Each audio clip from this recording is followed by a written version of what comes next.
Olá pessoal, tudo bem? Eu sou o pastor Giovanni e eu tenho uma palavra de Deus para o seu coração. Nosso tema hoje é comunicando Cristo a outros. E nós vamos compreender um pouquinho mais sobre isso à luz da palavra de Deus. Então muitos descrevem a experiência de conversão de um modo diferente de você. Cada um tem um modo, uma experiência própria com Deus. Na verdade, as circunstâncias, as ações, as reações, as emoções variam bastante no seio cristão, de uma pessoa para outra. Entretanto, há um fato comum a todos os que se encontram com Cristo e entregaram sua vida a Ele, que é a transformação da vida. Sem uma transformação de vida, não existe encontro verdadeiro com Jesus. Então, testemunhar, o que é testemunhar? Testemunhar é comunicar aos outros aquilo que Jesus fez e está fazendo na sua vida. Então não tenha medo de contar para todo mundo o que Cristo fez por você e o que Ele está fazendo na sua casa, na sua vida, nos seus negócios, em tudo aquilo que você colocar as mãos. O que é testemunhar? 3 definições bem simples, práticas do que é testemunhar. Primeiro lugar, o que é testemunhar? É contar algo que você viu e ouviu ou que aconteceu com você. Conforme Atos 22:15, ali nós vemos os discípulos relatando aquilo que Deus havia feito nas suas vidas. Segundo lugar, o que é testemunhar? É comunicar a outros o que é necessário para a sua salvação, que é o arrependimento e a fé em Cristo Jesus, o nosso Senhor. Está lá em Atos, capítulo 20, versículo 21. Em terceiro lugar, o que é testemunhar?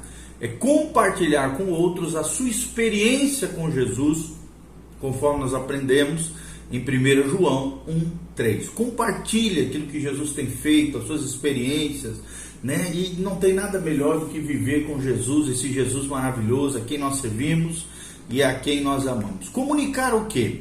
Primeira coisa que nós devemos comunicar quando estamos falando de Jesus para as pessoas é: conte como era a sua vida sem Cristo. Conte um pouquinho como era a sua vida sem Cristo. Ou seja, a Bíblia revela que o nosso espírito estava morto nos nossos pecados e delitos. Está lá em Efésios 2:1, no vídeo anterior que nós colocamos, nós falamos um pouquinho mais sobre isso. Fale também que os problemas na vida surgem porque o espírito do homem não está recebendo a orientação de Deus, não está conectado com o céu, ou às vezes até está atuando contra Deus, em rebelião, em distanciamento de Deus, em alienação do Senhor. Então pense também em alguns problemas que você enfrentava antes de receber a Cristo e que agora, pela graça de Deus, você é mais do que vencedor no Senhor. Isso é muito interessante. O seu espírito antes estava sem comunicação com Deus. É o que a Bíblia chama de estar morto espiritualmente.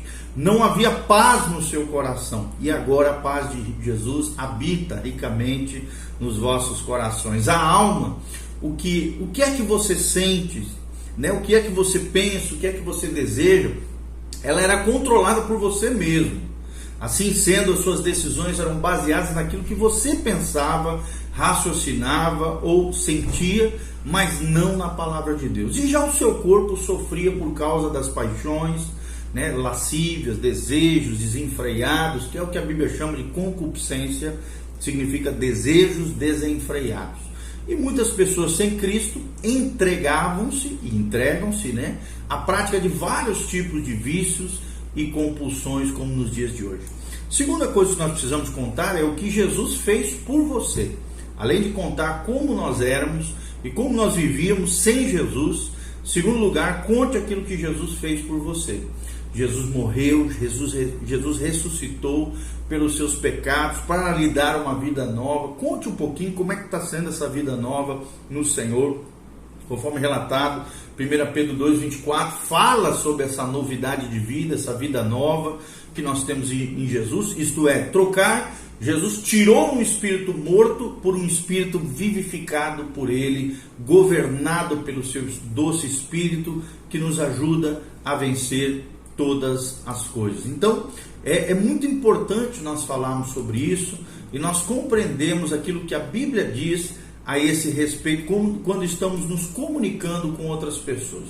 Terceiro lugar, querido, conte que não existe outro que possa fazer a mesma coisa por alguém. Ou seja, não existe outro como Jesus. Não existe ninguém tão maravilhoso, tão precioso como Jesus. Jesus é o único que pode nos dar uma vida nova. Transformação de vida, casa, família, negócios, finanças, tudo. Foi Jesus quem disse: eu sou o caminho, a verdade e a vida. Ninguém vem ao Pai senão por mim, conforme nos ensina João 14,6. Então, preste atenção, Jesus não é uma das soluções, mas Ele é a única solução para a sua vida, a única solução para a sua vida. Só Jesus venceu a morte e, portanto, só Ele tem direito e poder de dar a vida àqueles que a Ele lhe achegarem. Então, ninguém mais pode penetrar no espírito do homem e transformá-lo completamente. Só quem pode fazer isso é Jesus de Nazaré. Quarta coisa muito importante é: conte como você entregou sua vida a Jesus. Conte essa primeira experiência de entregar sua vida a Jesus, quando você se arrependeu dos seus pecados e convidou Jesus para ser o seu Senhor e Salvador, conforme João 1,12. Fala dessas transformações, fale como é que foi essa experiência, como foi marcante na sua vida. Querido, quando Jesus deu vida ao seu espírito, seu corpo e alma também foram transformados pelo poder de Deus. Nós não temos uma nova vida porque somos bonzinhos, ou porque temos uma boa moral, ou porque somos religiosos, ou porque agora estamos fazendo tudo certinho. Não, Romanos 3,10 diz que não é por obras, conforme Efésios 2, de 8 a 9, nem porque temos uma religião, conforme João 3, a história de Nicodemos, que era um religioso. Ele era um homem religioso, mas precisava nascer de novo, conforme ensina Jesus em João capítulo 3. Então, para nós também, para essa pessoa que você está pregando também, nós só passamos a ter uma vida nova quando Jesus entra em nós, mediante o arrependimento dos pecados e a entrega da sua vida a Ele completamente, conforme nos ensina Paulo em Gálatas 2:20. E quinto lugar, conte qual foi o resultado em sua vida dessa entrega total ao Senhor. A Bíblia nos ensina que o seu espírito foi vivificado, ou seja, você ganhou essa vida nova, Efésios 2:1. Consequentemente, o seu corpo passou a ser a habitação, a morada do Espírito Santo, conforme 1 Coríntios 6:19. Os seus pensamentos, desejos e decisões, ou seja, a sua alma, passaram a ser controlados por Cristo através do Espírito Santo. É o que nos ensina 2 Coríntios 10:5. E nós temos outros ensinamentos preciosos com relação àquilo que Deus fez na nossa vida. Então, lembre-se, o ser humano é composto de corpo, alma e espírito. E Cristo tem que estar reinando nessas três dimensões do nosso ser. Quando convidamos Jesus, Ele vem para assumir o controle completo do nosso ser. Espírito, alma e corpo. Nós somos um espírito, possuímos uma alma que faz essa ligação entre o espírito e o corpo, e habitamos dentro de um corpo humano, um corpo físico, um corpo visível. Sexto lugar, desafie a pessoa a fazer a mesma coisa que você fez.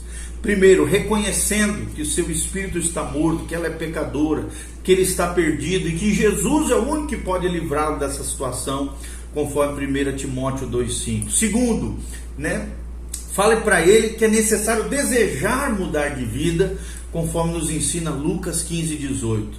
Leia toda a história do filho pródigo ali em Lucas 15, de 11 a 32, para que ele possa compreender e entender, principalmente em versículo 18. Também é necessário arrepender-se dos seus pecados, conforme nos ensina Atos 2:38. Sem arrependimento de pecados não existe salvação, não existe vida transformada, não existe vida com Deus. Também é importante ele entregar-se, num ato de fé, a sua vida a Jesus, ou seja, pedir que Jesus venha habitar, reinar em sua vida como Senhor e Salvador, conforme nos ensina João 1:12, tornando-o Filho de Deus pelo poder de Deus e através da pregação da palavra. Explique que para a pessoa fazer isso é necessário uma oração simples: Senhor Jesus, venha para a minha vida, perdoa os meus pecados, eu reconheço que sou pecador, transforma-me, daqui para frente quero ser teu filho, teu servo, venha sobre mim, habite no meu coração, amém, né? Uma oração simples, nada extraordinária, mística, nada disso. Se a sua decisão não for tomada e, portanto, né, se essa decisão não for tomada e, portanto, a pessoa não mudar a sua atitude durante a sua vida, a morte espiritual se tornará em morte eterna. Ou seja, se a pessoa não se decidir por Jesus, respeitando esses critérios que nós estamos falando, vai acontecer com ela isso, a morte eterna, ou seja, a separação definitiva de Deus, conforme ensina Romanos 6:23.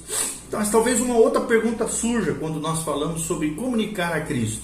Por que testemunhar? Por que nós temos que falar de Jesus para as pessoas, pregar o Evangelho? Em primeiro lugar, querido, porque é uma ordem de Deus. Está lá em Atos 1:8. Segundo lugar, porque é um privilégio. Está lá em 2 Coríntios 5:20. Nós somos embaixadores de Deus. Você que já é cristão, entregou vida para Jesus, prega o Evangelho, preste atenção. Você é um embaixador de Deus, um ministro da reconciliação. Em terceiro lugar, também é uma demonstração de amor, conforme 2 Coríntios 5:14.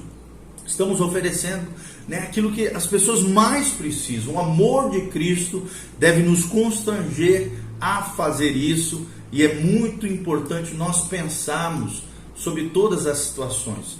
Quarto lugar, por quê? Por que testemunhar? Porque é necessário. Só através do testemunho, é necessário, porque as pessoas estão perdidas.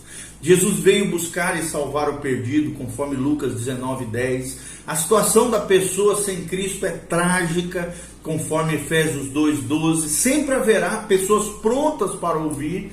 É claro que vai ter aquelas que vão endurecer o coração, vão dizer, já tem minha religião, não sei o que, papapá. Mas sempre haverá pessoas prontas para ouvir a mensagem do Evangelho. O Espírito Santo vai trabalhando, vai agindo. É Ele quem convence do pecado, da justiça e do juízo. Também sempre haverá pessoas precisando de Jesus. Fique sensível, fique atento. E em quinto lugar, por que testemunhar? Porque faz parte do nosso crescimento espiritual. Pessoa salva por Cristo é usada por Deus como um instrumento para a salvação e edificação de outras pessoas, conforme 2 Timóteo 2:2. E é uma grande alegria que ao sentirmos, que nós sentimos quando vemos pessoas sendo salvas e andando nos princípios de Deus, nesse Evangelho do Reino de Deus, conforme 3 João 4, nós vemos aqui João se alegrando em saber as notícias dos seus filhos da fé e saber o que Jesus estava fazendo naquela comunidade que ele relata ali em 3 João capítulo 4. Quais são os requisitos fundamentais para se testemunhar? Primeiro, ter a convicção da sua salvação. 1 João 5,13, eu não posso falar de algo que não é real para mim, que realmente não aconteceu comigo primeiramente. Segundo lugar, eu preciso ter e demonstrar uma vida limpa, ou seja, santidade. 1 Pedro 3,15, santificar a Cristo como Senhor significa que Ele o está controlando em todas as áreas da sua vida. Segundo lugar, dentro desse segundo ponto ainda, 1 João 1,9, a Bíblia nos ensina que é fundamental que tenhamos os nossos pecados confessados diante de Deus, para que possamos ter comunhão e sermos efetivos no reino de Deus. Em terceiro lugar, quais são o terceiro requisito fundamental para testemunhar? É interceder pelas pessoas, ganhá-las em oração, na intercessão. É o que nos ensina Efésios 6,19 e também 1 Timóteo 2,1. É importante ter uma listinha de oração com nomes de pessoas que você quer que sejam salvas por Jesus de Nazaré. Em quarto lugar, você precisa crer que o Espírito Santo vai agir na vida das pessoas, que Ele é tremendo, que Ele é precioso, e é Ele, a obra é dEle, a ação é dEle através de nós, por nós e para a glória dEle. Quinto lugar, falar de uma pessoa, ou seja, não fala de religião, não fala de filosofias vãs, não, fala de Jesus. Não de uma religião, nem de uma denominação, mas de Jesus de Nazaré, do Salvador, daquele que entregou a sua vida para morrer na cruz no lugar daquela pessoa, conforme nós aprendemos com Paulo em 1 Coríntios 2, de 1 a 2. Fale de Jesus. Em sexto lugar, desenvolva uma maneira de comunicar a mensagem de Deus. Então nós temos, por exemplo, as 4 leis espirituais, que são tremendos, Tem um outro material chamado A Ponte da Salvação.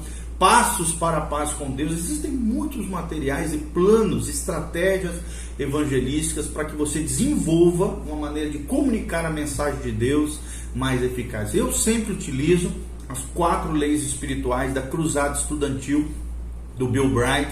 Eu acho a melhor metodologia para se explicar a salvação, falar das 4 leis espirituais. Nós estamos mortos por causa dos nossos pecados e delitos, né? Por causa do nosso pecado nós iríamos para o inferno, é o que diz a palavra de Deus. Nós estamos condenados ao inferno, mas Deus, sendo rico em misericórdia e graça, enviou Cristo Jesus para morrer na cruz no nosso lugar. E se nós recebemos Jesus como Senhor e Salvador da nossa vida, Ele será salvo. São 4 verdades fundamentais. Eu memorizei 4 palavras. Primeira dela, pecador. Segundo dela, inferno ou condenação. Terceira palavra, cruz de Cristo, o amor de Deus revelado na cruz. E quarto, família de Deus. Se eu receber Jesus, né, como Senhor e Salvador da minha vida e confessar com a minha boca e crer com o meu coração, eu serei salvo e inserido na família de Deus. Então, 4 palavrinhas bem básicas. Primeiro, morte. Segundo, inferno. Terceiro, cruz. E quarto, família de Deus. E sétimo, né, quando nós estivermos falando de Jesus, deve brotar dentro de nós um estilo de vida evangelístico. Ou seja, que não seja algo forçado, fora da sua maneira de viver, mas que você tenha uma atitude de testemunhar. Isso é muito importante, que o testemunhar seja um estilo de vida para você. Isso é muito importante como cristão, ok? Se comunique. Quais são as coisas que acabam atrapalhando no testemunho? Algumas coisas que acabam atrapalhando no testemunho. Primeiro, pecados não confessados. Está lá em Provérbios 28:3. Aquele que esconde a sua transgressão nunca prosperará, mas o que as confessa e deixa alcançará misericórdia. Alcançará misericórdia. Segundo lugar, ter vergonha de falar ou falta de coragem. Tenha coragem, não se envergonhe do Evangelho, conforme nos ensina Romanos 1:16, mas pregue com coragem. Se você tiver vergonha de falar ou falta de coragem, isso vai atrapalhar você no testemunho. Terceiro lugar, problemas de relacionamento com outras pessoas que ainda não foram acertados, né? Situações mal resolvidas, de escândalo, mau testemunho, falta de pagamento de dívidas, situações assim que acabam atrapalhando o nosso evangelismo de maneira eficaz. Quarto, não saber como comunicar a fé em Cristo. Conforme nos ensina 1 Pedro 3,15, você precisa conhecer a sua fé, por isso precisa mergulhar na palavra, conhecer os principais pilares da fé cristã, para que você possa responder em tempo e fora de tempo, de maneira eficaz, as perguntas que surgirem no evangelismo. E quinto, a falta de poder do Espírito Santo, né? Em Atos 1:8 fala um pouquinho sobre isso. Então, primeiro, pecados não confessados. Segundo, ter vergonha de falar ou falta de coragem. Terceiro, problemas no relacionamento com outras pessoas que ainda não foram resolvidos. Quarto, não saber comunicar a fé em Jesus. E quinto, a falta do poder do Espírito Santo na sua vida. Lembre-se, querido, Deus já providenciou todas as coisas para que esses obstáculos sejam superados e possamos falar livremente de Jesus Cristo para as pessoas. Quais são os fatores que ajudam no testemunho? Primeiro, a maneira de falar deve ser agradável, natural, pessoal. Às vezes o que dizemos é certo, mas a atitude se mostra errada, uma atitude prepotente, arrogante, se achando melhor do que os outros, não funciona no evangelismo. Então, quando isso acontece, cria-se uma barreira entre a pessoa e Jesus, e não é o que Deus quer. Nós temos que ganhar o coração das pessoas através de atitudes humildes, um coração singelo. Então, a maneira de falar deve ser agradável, natural e pessoal. Segundo lugar, não entre também em discussões desnecessários. Paulo alerta seu filho na fé, Tito, em Tito 3:9, evitar falatórios inúteis, não entre em discussões desnecessárias, não discuta a religião ou pontos de vistas controvertidos, fale de Jesus e da sua experiência com Jesus. E lembre-se também do que diz em 1 Coríntios 2, de 1-2. A pregação tem que ser uma pessoa, e a pessoa é Jesus de Nazaré. Terceiro lugar, apresente o evangelho de maneira clara, simples e compreensível. Não invente moda, sabe? Faça de maneira simples, clara e compreensível. E o que acontece quando testemunhamos? Pode haver duas reações. Primeiro é ações negativas, críticas, zombarias, gozação e perseguição.